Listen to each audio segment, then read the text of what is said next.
over 4 days before finding Lil Nut guilty of second-degree murder of the shooting of Brandon Terrell. And this is where it's conflicting. It's like it says rival drug dealer Brandon Terrell. So my thing is, was this rivalry just starting, or was it a long time thing? Because I know that Rayful admin had a What's up, y'all? So I just want to address things as they come.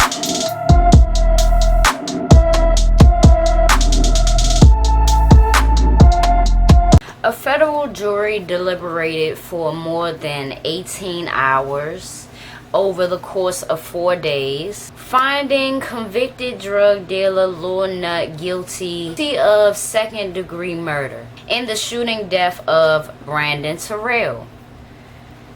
So Daniels, who was 20 at the time where he was sentenced, he was facing a minimum of 20 years to life. Being as though Rayful Edmond and Columbus Daniels had separate trials.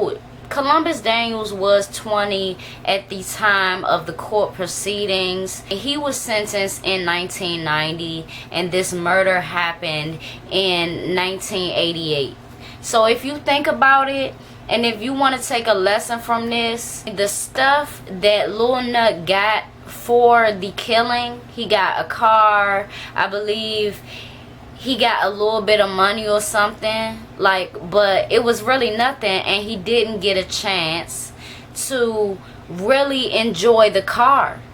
You got locked up literally 1 year after this scenario, and then the next year you are being sentenced for the crime. So my thing is, no matter how tough you think you are, or what you willing to do in front of this person or that person, it's going to get back to the police. And it'd be the least person that you expect to tell on you, and they might be doing it for their own reasons. Maybe the police paying them or something, I don't know. It go every which way, But I did want to give an update because Columbus Daniels is 51 today. Now, in me doing my due diligence, I did some research to see if there were any updates on Lil Nut. If there was any updates on his case, nobody brought it up. Nobody brought him up. Now, I do want to say, Columbus Daniels, aka Lil Nut, was released in 2010. How do I know that? I did my research. My thing is, if you have paid your debt to society and you have did the time for the crime, I can wholeheartedly respect that.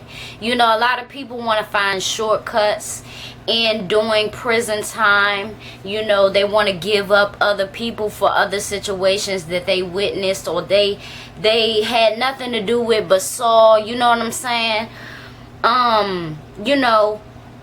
That's something that I don't respect. If there is so much evidence against you and you did everything you could to fight the case and there was nothing you can do but do the time, why not do the time? You did it. It's definitive. It's like nothing that you can say. There's no, I don't get that. If your role is very evident in a crime, why not do the time? Why you gotta try to talk about some other shit? You know what I mean? Why you gotta try to drop names on another case? That's weak to me. If you a big boy, you doing big boy shit, right? So it don't make no sense to not hold your own weight. You gotta hold weight. So I respect Columbus Daniels for doing his time, and for anybody that has been incarcerated for a long time, I know that it's hard to make that adjustment back into the real world, from being locked up for so long, you know. And it's different. It's way different from, because people would say, oh, but you should say the same thing about Rayful. It's been, what, nearly 30 years. He should be out. He should be able. No, he shouldn't. I don't think so. Anybody that has the power to continuously got other people to do things for them, and then they told on those people that they got to do those certain things, and they executed it properly. They did everything you asked. It was a fair exchange, a street exchange. And then you tell on them. I feel like that never changes within your spirit. You always gonna be the one to get somebody to do something versus you doing it on your own. And that's another thing. If you want to do something, and I'm sure Lil Nut can attest to this, you know, but living a peaceful life, you know, don't talk about it. But my thing is, if Lil Nut really had a problem with Brandon Terrell, I think that their problem as young men would have unfolded a long time ago. This problem was Rayful's problem. Lil Nut was gritting on Brandon Terrell based on how Brandon Terrell was talking to and arguing back and forth with Rayful, his boss. So no matter how you put it, Rayful was behind that, and he was the driving force for Lil Nut to do what he did. Yes, it's a choice. We all have a choice, right? But come on. If somebody whisper in your ear, you ain't got nothing. You ain't got nothing. And you out doing X, Y, and Z, you might get spotted. You can't really afford that. You need a car. That's what a lot of dudes think, you know, even though you can be caught lacking in your car. If you paid your debt to society without complaining, it is what it is. You can max out your appeals, you know. I don't have no problem with you fighting the sentence. But once that's over, once your appeals is up, live with it. Don't try to do your best to wiggle out of the sentence that you was given because you can't deal with it. You had to deal with being a boss. You got to deal with what comes with being a boss. So, Lil Nut, well, I'm sure he don't go by that no more, you know.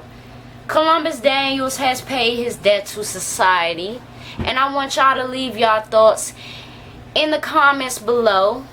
Sound off on how you feel about this situation, about the culture of older men such as Rayful, because he was older than Columbus Daniels at the time, and you could see that as like a mentorship, but the wrong kind, you know what I mean? So that's basically what I see it as, and it's very unfortunate that it had to take place like that. But it is a huge culture in the black community for older men to guide young black men in the wrong ways, to make them do things for them that they would never do. You know, if you wouldn't pull that trigger that many times and you would hesitate and shit like that, then you shouldn't be trying to get nobody to do it, you know, because it's soft to me.